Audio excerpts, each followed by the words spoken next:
Sobre la cuarta finalidad del derecho que expone Villey será el servicio a lo colectivo. En este caso tenemos que ver la causa de ello y será el ascenso del colectivismo, el ascenso de estas ideologías las cuales tienden a eliminar, no tener en cuenta al individuo y poner por encima del mismo al Estado, a la colectividad. Bien, el individualismo podemos decir que genera estatismo, es decir, del individuo se pasa a lo colectivo, al Estado. Villey cita una causa, un factor desencadenante de todo ello, que sería el organicismo romántico, esta corriente cultural romántica que tiene pues un trasfondo de exaltación del sentimiento por encima de la razón, de nostalgia, una exaltación del pasado y una vocación al futuro mejor, una evocación a lo que sería pues también una exaltación a la nación. Aquí nacen los nacionalismos propiamente, etcétera. El individuo quedará olvidado en un rincón. Villey nos propone dos autores como paradigmáticos, que serían Hegel y Comte. Hegel y Comte están explicados de forma muy escueta en el manual y la doctora Cortés, por ejemplo, nos propone un tercer autor, el cual vamos a explicar primero, que es Kant. Kant tiene una gran incidencia a nivel jurídico y vamos a ver lo que él piensa. De esta manera, Kant nos dice que aparece la filosofía de la historia. Él tiene una filosofía basada en la historia. ¿Cómo? La historia lo que va a hacer es conducirse por sí misma a una plenitud última. Entonces, la historia tiene un sentido que no tienen los individuos. Es decir, los individuos no van a conducir al mundo a... No, la historia misma va a ser la cual va a llevar al individuo allí. Kant afirma que si proyectamos la razón sobre la historia, lo que descubrimos es una tendencia lineal y ascendente. Lo que va a ser básicamente es una secularización de la esperanza cristiana de la segunda venida de un Salvador. Es decir, que todo sigue una corriente lineal hasta la plenitud máxima, que es cuando pues baja un Salvador. Pues de la misma manera, Kant, que tenía grandes influencias del cristianismo protestante de la zona donde él vivía, lo que sucede es que lo convierte en una filosofía de la historia y dice, no, la historia misma va a ir evolucionando hasta llegar a una máxima plenitud. Básicamente es una secularización de la idea cristiana, es decir, de innovador no tenía nada. Kant lo que va a hacer es demostrar, eso sí, el tránsito del individualismo al colectivismo. Es un autor que podemos analizar muy bien en este aspecto. Kant traslada lo que sería el mito del contrato social a las relaciones entre estados. Así pues, antes se veía en los individuos que formaban este estado civil, desde el estado de naturaleza formaban el contrato social y entonces pasaban al estado civil. Kant lo proyecta a la relación con los estados. Esto ya lo iremos viendo ahora al final, pero lo importante es, para empezar a verlo, la epistemología, es decir, la teoría del conocimiento que tiene Kant. En este caso se pregunta, ¿qué puedo saber? ¿Qué puedo hacer? ¿Y qué puedo esperar? Kant escribe dos grandes obras, que es Crítica a la razón pura y Crítica a la razón práctica. Bien, Crítica a la razón pura la escribe para descubrir qué puede conocer el hombre en realidad. Entonces, Kant nos dice, hay dos grandes ámbitos del conocimiento, lo que conocemos, es decir, el ámbito especulativo, y lo que buscamos conocer para comportarnos, es decir, el ámbito práctico. De esta manera existen también dos elementos del conocimiento, tanto material y formal. El elemento material es el acto de conocer, es decir, pues mediante los sentidos recoger estos conceptos, estos conocimientos, pero después existe el elemento formal, que el elemento formal lo descubre el hombre por sí mismo, que serían las formas a priori que trataremos de explicar. Por lo tanto, para Kant el conocimiento no es meramente empírico, no es meramente sensible, sino que está fundado en unos principios, sí, o formas a priori, que puede conocer el hombre. Pero el hombre lo que va a conocer es el fenómeno, es decir, lo que va a poder conocer es la cosa subjetivamente, ¿vale? De acuerdo consigo, pero lo que nunca entenderá, lo que nunca podrá conocer es el noúmeno, es decir, la cosa objetivamente, la esencia de la cosa objetiva, porque nunca la podrá ver, porque no es capaz de verla. Entonces, esto es muy importante porque lo que va a decirnos después es que el conocimiento va a ser racional, en la medida en que la razón interviene de forma activa. pero el hombre es la medida de sí mismo para conocer, y por eso nunca podrá conocer nada más allá de lo que está capacitado para conocer. Y eso es el fenómeno. Es decir, nosotros recibimos y a partir de esas sensaciones conocemos la cosa de acuerdo con nuestro conocimiento subjetivo, pero no podemos saber la cosa en sí estrictamente porque no podemos llegar a ella. Por lo tanto, hay una cierta desconfianza en la razón, negando que el hombre pueda conocer aquello que las cosas son. Bien, después Kant, en la crítica a la razón pura, después de escribir esta crítica, esta obra que se dedica a tratar el tema de la epistemología, nos irá a una crítica a la razón práctica, examinará lo que el hombre puede conocer moralmente. Antes hemos visto que el hombre buscaba un conocimiento especulativo, es decir, de lo que podemos conocer, y después un conocimiento práctico, es decir, cómo nos podemos comportar. Bien, pues ahora va a escribir sobre esto, en Crítica a la razón práctica. En este caso, lo que nos dirá es que si existe alguna verdad racional que esté al alcance del hombre, hay que irla a buscar. Y esto será su imperativo categórico, es decir, el hombre podría haberse influido por los fenómenos. De esta manera, lo que tiene que buscar es una norma la cual no esté influida por estos fenómenos. ¿Cuál será? Por el mundo sensible, por lo que lo rodea, ¿no? ¿Cuál será esta norma? Esto es muy complicado, porque claro, si no puede conocer, en teoría no tendría que poder, ¿no? Pero él nos dice, sí, existe el imperativo categórico. ¿El imperativo categórico qué será? Será una verdad racional que impera en nosotros de un modo incondicional y absoluto. ¿Bien? Entonces, el imperativo categórico tiene dos formulaciones distintas. La primera, obra de tal manera que puedas querer como máxima tu máxima particular, ¿vale? Y la segunda, trata al ser humano, tanto en tu persona como en los demás, como fin y nunca como medio, ¿bien? Entonces, la conjugación de estas dos fórmulas debería inspirar el obrar de la persona. La moral kantiana, por lo tanto, es una moral formal y es una moral de esfuerzo. No es una moral que sea fácil como Aristóteles, que el hombre es virtuoso y no le cuesta ser virtuoso al hombre. Al revés, lo que es difícil es ser malo. Para Kant es al revés. Es decir, el hombre es malo per se y por lo tanto pues ser bueno le va a costar, y si te cuesta, eso es que significa que estás obrando según el imperativo categórico, por lo tanto estás obrando bien. Él caerá en una especie de relativismo moral fáctico porque claro, lo que no se puede conocer subjetivamente, solo se puede conocer subjetivamente, lo vamos a objetivar. Es algo complicado, ¿bien? Lo que nos va a decir, eso sí, por ejemplo, es que las leyes deberán dejar el mayor espacio de libertad para que se realice el hombre. Y Kant nos dirá que si el hombre obedece a una ley, pero lo hace porque comparte el mandato, no será verdadera ley. Es decir, una ley tiene que ser coactiva, tiene que obligar al hombre, y al hombre le tiene que costar cumplirla para que sea verdaderamente jurídica, si no será una norma moral y no tendrá esta capacidad esta capacidad jurídica que tienen las leyes. El derecho, según Kant, será el conjunto de condiciones en virtud de las cuales la libertad de cada uno puede coordinarse con la libertad de los demás según una ley general de libertad. Es decir, el derecho lo que debe garantizar es la libertad del hombre y que no nos pisoteemos los unos a los otros. Lo que buscará Kant, por lo tanto, es una realización autónoma del hombre. Él nos dice, el hombre tiene una insociable sociabilidad humana. Es decir, el hombre es insociable por naturaleza, pero se debe poner bajo el yugo de un gobierno para poder convivir bien y para poder desarrollarse bien.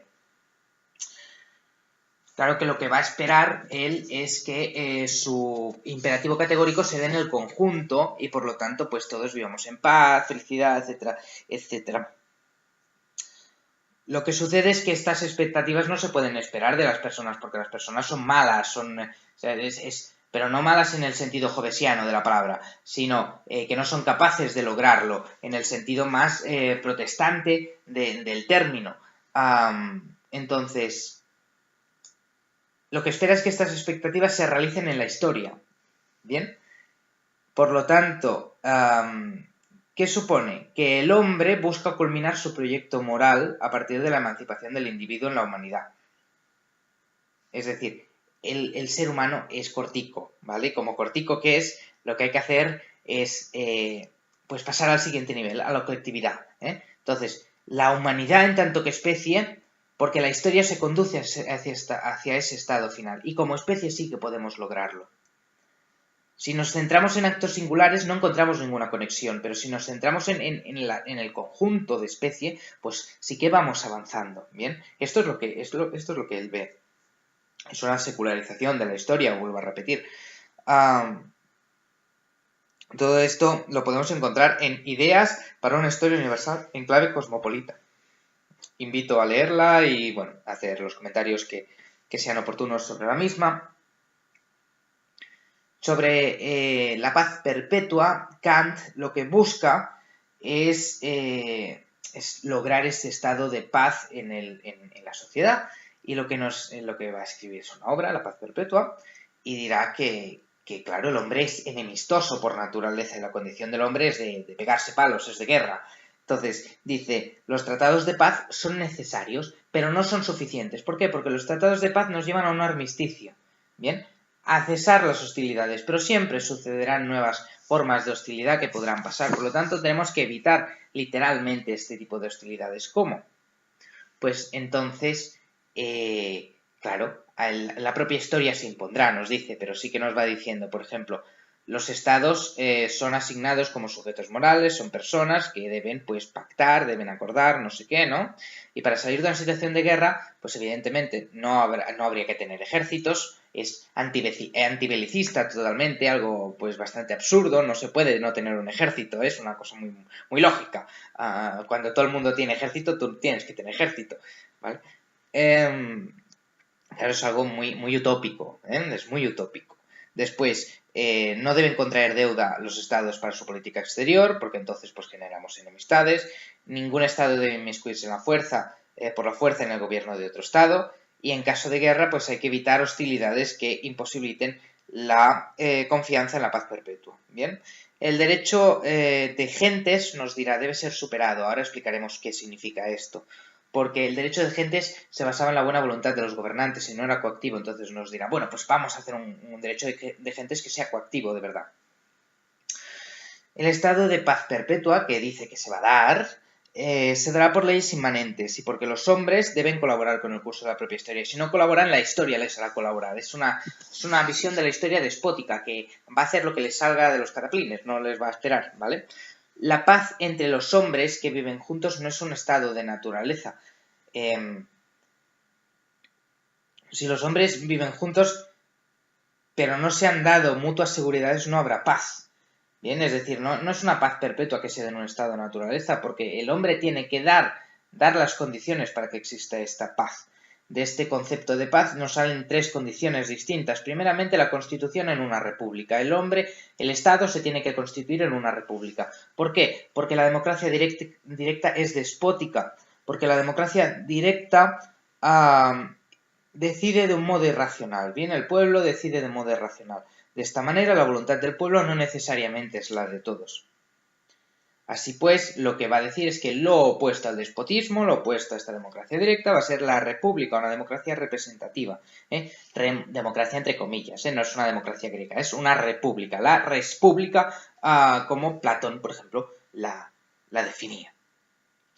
Después tenemos, pero claro, con una separación de poderes, es decir, sumando los pensadores desde que se ideó el concepto de república. Bien, después tenemos como segundo elemento la referencia al derecho de gentes, es decir, vamos a superar este derecho de gentes, que es un derecho, digamos, natural, provisional, por el cual pues los estados solucionan sus hostilidades, a un derecho que sea coactivo, a un derecho cosmopolita. ¿Por qué? Porque en estado de naturaleza los pueblos pueden considerarse individuos, pero se debe dar una confederación de estados, se debe dar una sociedad de naciones, no como la ONU, sino como un conjunto de estados juntos con un gobierno, ¿vale? Mientras no se dé esto, necesitamos un derecho que sea el paso previo a llegar a esto. Y esto es el derecho cosmopolita, es decir, un derecho de gentes que sea coactivo, un derecho que se pueda aplicar a todos y coactivo. nos hace referencia a un derecho de hospitalidad, que dice que apunta a la esperanza de un derecho cosmopolita, etcétera, etcétera, pero lo que debe existir es este nuevo derecho cosmopolita, porque el hombre por naturaleza es perverso y por lo tanto los estados, como son creación del hombre, evidentemente también van a ser perversos, bla, bla, bla, bla, ¿no? Es decir, se pone de manifiesto en el trato que se dan los estados. Así que debemos buscar este derecho que sea para todos igual y coactivo, que nos obligue a todos. Y el tercer elemento sería el derecho de ciudadanía mundial. Básicamente lo mismo, es decir, lo que nos viene a decir es que lo que quiere es un solo gobierno, un solo estado y que pues los estados tienen que estar en forma de república. Como quieren un solo gobierno, una unión de todas las sociedades, pues es necesario un derecho cosmopolita y un derecho de ciudadanía cosmopolita. Podríamos mirar, pensar de alguna manera que esto se va llegando a lograr con la globalización que se está dando. No obstante, es bastante distinto. Sobre el suplemento primero de la paz perpetua, tenemos que tener en cuenta la garantía que existe para darse esta paz.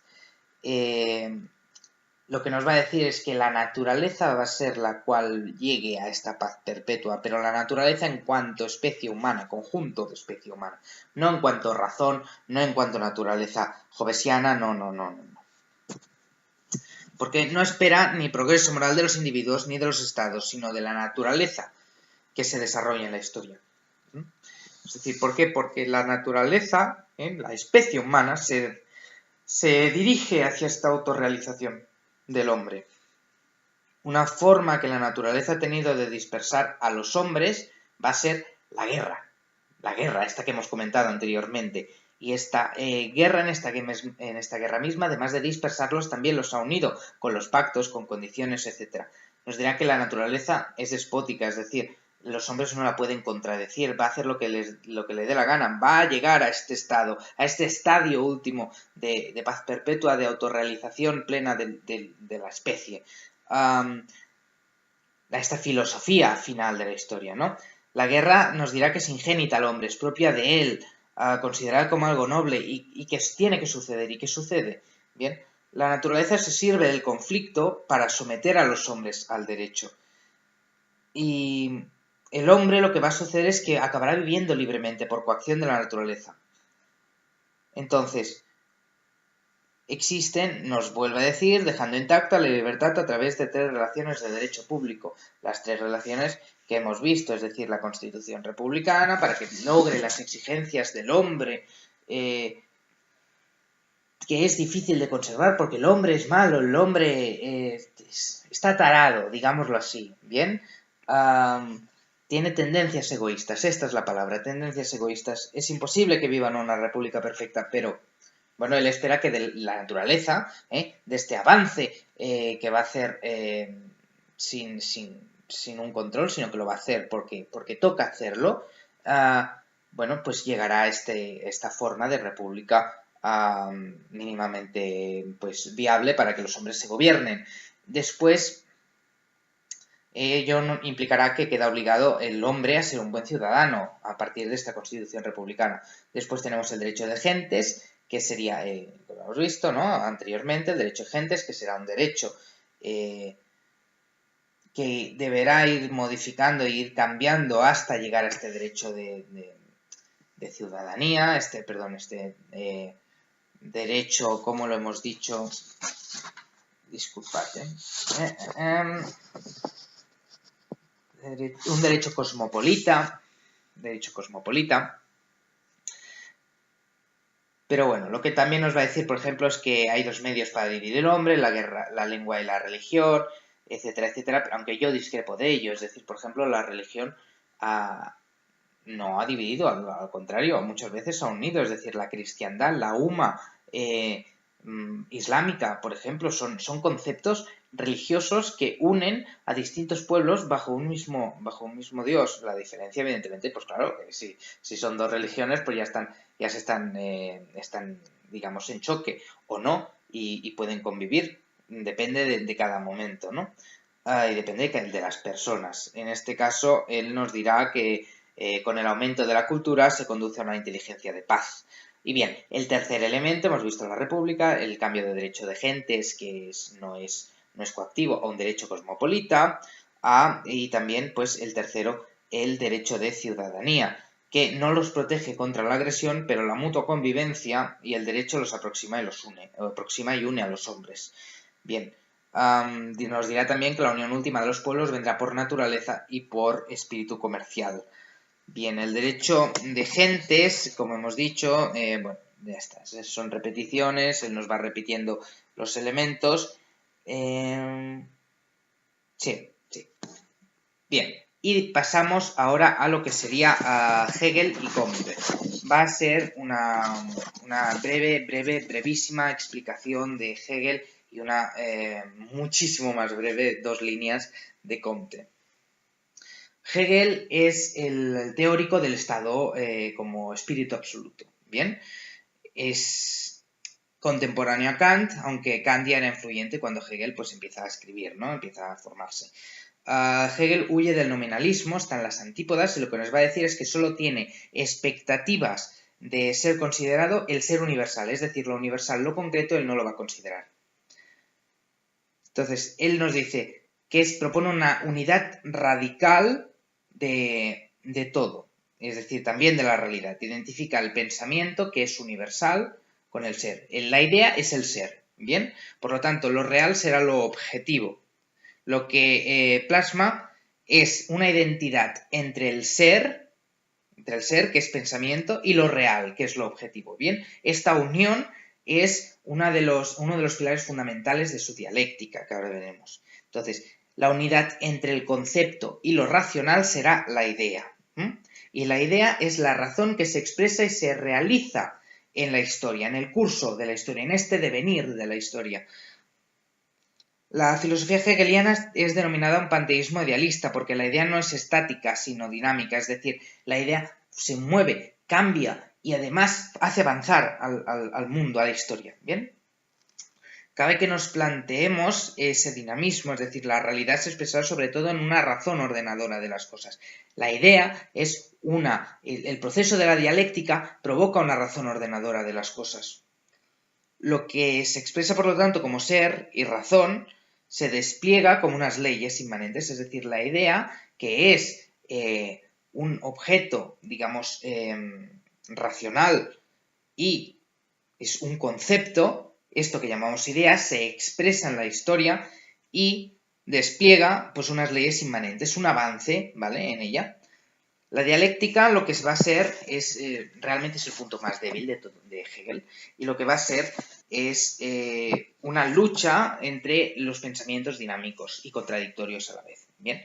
Es decir, el ser y lo racional lo expresaremos como tesis, después como una negación de la tesis y en un tercer lugar, digamos, con una síntesis, es decir, como una unión de esta afirmación y esta negación del ser racional. ¿Bien? Vamos a verlo claro. Él propondrá 3 estadios históricos, 3 momentos distintos, 3 fases. Primero, una tesis en la cual pues, se afirma positivamente el ser y la idea, es la fase racional y le corresponderá, dirá él, lo que sería la ciencia teológica. Después habrá una antítesis. En esta antítesis la idea ya no es en sí, sino que la vamos a expresar fuera de sí. Por lo tanto, contrario a lo que era la tesis, ¿bien? Y la ciencia que le corresponde será la filosofía, por ser ciencia de la naturaleza, nos dirá. Y en el tercer estadio, vemos por lo tanto que, antes de entrar en el tercer estadio, que la primera, que es la síntesis, evoca lo racional. La segunda, que es la antítesis, que evoca primero, digamos, a la naturaleza, como he dicho, pero por lo tanto a lo real, vemos que se tocan los dos conceptos, es decir, racional y real, que hemos visto antes, ¿bien? Y después, en la síntesis, se van a unir estos conceptos racional y real, integrando estos dos contrarios, ¿bien? Entonces, la idea pasa ya no ser desde su aspecto racional, desde su aspecto real, sino desde el aspecto de espíritu, nos dirá. Pasa a ser espíritu. Entonces, en este tercer estadio se proyectan lo que se conoce como ciencias del espíritu. El espíritu también se desarrolla dialécticamente, ¿bien? En este caso nos dirá, existe un espíritu subjetivo, es decir, el alma, plasmado en la antropología, por ejemplo. Después tenemos el espíritu objetivo, que es este espíritu adoptando formas de sociabilidad, es decir, el estado, ¿vale? Entonces, habrá un tercer estadio del espíritu, que será el espíritu absoluto, que será la autorrealización del espíritu, la culminación del espíritu y, por lo tanto, la culminación de la historia en el estado. Porque el estado, recordemos que era el espíritu objetivo, pues culmina en este espíritu absoluto, que es cuando el estado culmina la historia. Finalmente, el derecho para Hegel es un tiempo, un momento, una fase dentro de la dialéctica del espíritu. El derecho será un momento de tránsito entre el espíritu objetivo, que hemos visto que es el Estado, como ha devenido desde el espíritu subjetivo como alma, pues pasamos a esta adopción de una forma de sociabilidad en el espíritu objetivo, y de este espíritu objetivo pasaremos a un espíritu absoluto. En este paso, este espíritu absoluto, que es la culminación del Estado como fin de la historia, bla, bla, bla, bla, ¿bien? El derecho estará ahí como instrumento de automanifestación, como impasse, como tránsito, como un momento, un tiempo, una fase para que suceda este cambio. Sobre Comte, simplemente, y ya acabamos, decir que él parte de los hechos concretos, pero sin ser empirista, y lo que pretende es universalizar los fenómenos bajo leyes concretas. No leyes jurídicas, sino pues principios, digamos, ¿bien? Él es el fundador de la sociología y, bueno, lo que nos dirá es que lo único que merece estudio es lo universal, pero se descubre a través de los fenómenos individuales, que es lo que básicamente se basa la sociología. Es decir, que los fenómenos individuales pues manifiestan una tendencia social, una tendencia universal, diríamos aquí. Bien, él propone que la sociología sea la única ciencia verdadera y tendrá una filosofía de la historia basada en un estado teológico, pasando a un estado ficticio y pasando a un estado científico, el cual será la culminación para él de lo que sería la historia. Es decir, nos basamos en un estado, en un estado el cual pues se basa en la religión, después en un estado ficticio y ya con la culminación de la ciencia y asumimos este cientificismo realmente como una forma de culminación, pues llegará la máxima autorrealización del Estado. Comte niega la ciencia jurídica y niega el derecho, por lo tanto no hay mucho que explicar sobre él. Bien, muchas gracias y hasta aquí pues todo el curso de filosofía que hemos dado.